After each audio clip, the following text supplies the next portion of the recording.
Major oil pipeline continues to grow. Over 100 Native American tribes have joined the fight against the project, saying that it threatens one tribe's water supply and its sacred land. While the U.S. Justice Department has put a temporary halt to part of the project, as the NewsHour's William Brangham reports, the fight is far from over. After months of protest, it was a moment to celebrate. And today we are victorious again. Last Friday, the Department of Justice blocked construction on part of the $4 billion Dakota Access Pipeline, the very pipeline that brought these thousands of protesters here to rural North Dakota. We are a proud nation. But celebration soon turned to suspicion. That's because work on the pipeline hasn't fully stopped. In areas outside of federal jurisdiction, construction continues, as do efforts to block it. At least 22 people were arrested this week. It is most definitely not a victory. Liz McKenzie drove 1,000 miles from Albuquerque to protest with her fellow Native Americans. People are finally noticing us, not as beings of the past, not as like costumes you buy in the Halloween store. Like, we're here, we're still fighting, and that does mean a lot. The Dakota Access Pipeline begins in North Dakota's Bakken oil fields and would carry crude oil almost 1,200 miles through South Dakota and Iowa down to Illinois. The pipeline's original path crossed the Missouri River just north of Bismarck, a city that is 90% white. But when concerns were raised about a potential oil spill there, the pipeline was rerouted south to go under the river right next to the Standing Rock Reservation. The Missouri River is the reservation's primary source of drinking water. The tribe says a spill there could be catastrophic for them. So when construction started, a plea for help went out. I am asking anybody who is willing to stand with us to say that water is important to come stand with us. LaDonna Brave Bull Allard put out that call. She's a member of Standing Rock, and her land looks over the ridge where the pipeline would be built. When I put the call out, I really thought maybe 40 people would come. It's overwhelming. In my own vision, I didn't expect this. Now, over 100 Native American tribes from across North America have joined Standing Rock's movement. And in this sprawling camp, a community has formed. This kitchen serves donated food to all. Kids can take classes at a makeshift school. Cords of donated firewood are split and stacked, free for the taking. Why do you think that this has taken off and spoken to so many people from so many parts of the country? The water. We know how precious that water is. We know that we must stand for the water. Miniwachoni, we say water of life. So every time we drink water, we remind ourselves how important the water is. Don't you do that? You will now. Protecting the water spurred Brenda Guachenia to drive 30 hours from Southern California to be here. She's from the Rincon Band of Luiseño Indians. She came with dozens of people, including her grandkids, and brought trucks full of donated supplies. Walking in, it was so humbling to see all of these flags. All of the people, the Native people, and all the reservations that showed up here to show Standing Rock. We're here to support you, and we're not going to let people do this to us anymore.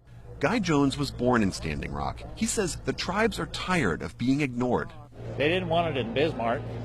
But it was, oh, it's okay if the Indians, you can go down and run it through the reservation where all those Indians live. Who cares about the Indians? And that's one of the things is that, kind of incensed people. The company that's building the pipeline, Energy Transfer Partners, says it's followed all the rules, and it points out the pipeline isn't even on reservation land. Plus, it argues that moving oil via modern pipelines is a far safer way than putting it on trucks or trains, which statistics show are far more likely to crash and spill. It also says the pipeline will generate revenue and jobs for North Dakota. We asked the company several times to talk with us on camera. They didn't make anyone available. We did speak with Ron Ness, president of the North Dakota Petroleum Council, the trade association that includes Energy Transfer Partners. Pipelines are the most safe, most efficient, safest, and cost-effective way to move oil to market, and their products get there virtually 100% of the time without issue. That said, the 2.5 million miles of oil and gas pipelines across the U.S. do sometimes leak and rupture, and when they do, they often spill far more oil than a single train car carries. Since 1995, there's been more than 2,000 significant accidents on oil and gas pipelines, causing about $3 billion in property damage. For example, in July 2010, at least 800,000 gallons of crude oil spilled into the Kalamazoo River near Marshall, Michigan. It was one of the largest inland oil spills in U.S. history and the costliest. Almost 5,000 acres of wetland habitat was inundated with oil. Hundreds of animals were killed. Thousands more were recovered, cleaned, and released. Full recovery could take decades. And just this summer, a pipeline in Canada spilled about 65,000 gallons of oil and other toxins into the North Saskatchewan River, polluting the drinking water used by the James Smith Cree Nation.